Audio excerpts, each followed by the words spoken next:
a legitimate housing relief to vulnerable individuals. Mayor Dave Bronson's Navigation Center near Tudor and Elmore Roads broke ground last year, but after being stalled by political pushback, it was never finished. In the last 3 years, we spent $161 million on homelessness in the city of Anchorage, and we don't have a shelter to show for it.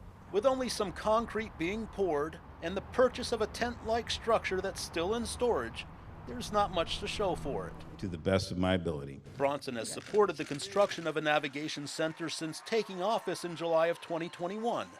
Then, after hiring a contractor to begin building it without assembly budget approval, his plan came to a screeching halt.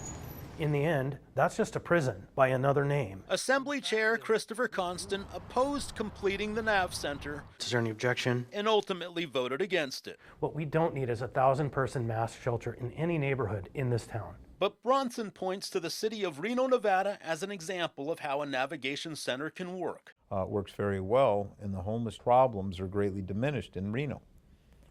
But at the end of the day, you can have a very good facility, and if you manage it poorly, you'll have very bad outcomes.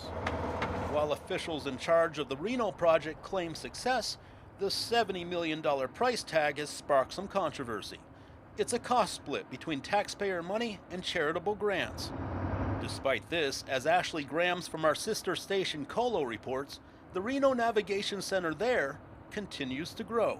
Construction already underway at the Nevada Cares campus after Washoe County commissioners approved Phase 3 of the emergency shelter. The board voted 3-2 in favor of the project. It's really ridiculous to spend that much when there's not enough services at the shelter in the first place. Katie Calling is a homeless advocate who argues there are other shelter models in town that better support the unhoused population. Well, there's Crossroads and there's our place, and they're less than half of the cost per bed of the CARES campus, but their model and their outcomes are way better. Despite the controversy, Phase 3 moves forward by constructing an intake center, which includes a security checkpoint, a nurse's station, and staff offices, among other things. In a statement, the county said in part, Washoe County is proudly working toward zero homelessness in our region. This means investing in programs, services, and housing. And we know it may sound expensive on the front end, but we are leveraging partnerships and grants to alleviate the costs. Commissioner Garcia spoke highly of the CARES campus program and supported the approval of Phase 3. Outcomes are impressive. We're seeing the right things go up, tripled permanent housing placements. The permanent housing plan in Reno is not something Bronson wants to see for the city of Anchorage. I don't want to be part of that. I don't think the taxpayers should be a part of that. Meg Zolotel is the executive director of the Anchorage Coalition to End Homelessness. She opposed the mayor's plan to use the Navigation Center as a large-scale temporary shelter. Any low-barrier shelter needs to follow the best practices, and best practices are small and housing-focused. And so far, I've not seen any operations plans or any specificity to suggest that that's what's being proposed. During our visit to Houston, officials made it clear that their Navigation Center is only used to transition people off the streets and into permanent housing. The solution to homelessness and the solution to encampments is housing. The Navigation Center is just a tool to help us carry it off quicker and more efficiently. Mark Eichenbaum is Houston's homeless advisor. You're doing it backwards if you create a housing Navigation Center without housing. Then it just turns into a glorified long-term shelter where you're warehousing people. And it gets full very quickly, and it's costly to do, and then you have to keep on building new shelters that no neighborhood wants. Regardless, Mayor Bronson remained laser-focused on the Navigation Center. How long will people be in the Navigation Center, do you expect, and where do they go from there?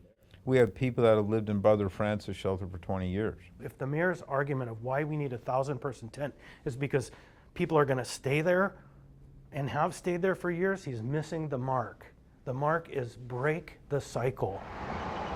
The goal for the Navigation Center is 60 days or less. But Bronson argued a Nav Center could have been key to eliminating the homeless problem. Our goal, process-wise, is to manage it intensively to the point that the public, the taxpayer, thinks we have solved it.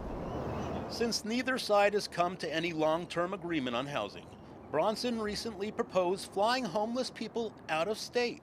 He says without a Navigation Center, he's forced to take desperate measures. So what do I do? So I'm doing this crazy stuff like just trying to get people on an airplane. It comes down to investment. Zolotel feels the mayor is missing the point, since finding people permanent places to live right here in Anchorage is the real solution. We as a community need to do a little bit better job at braiding and leveraging the funding we have so that we're really making sure we're moving all dollars in the same direction, very much like the Houston model where it really comes out of one organization and everyone's agreed to pull in that direction.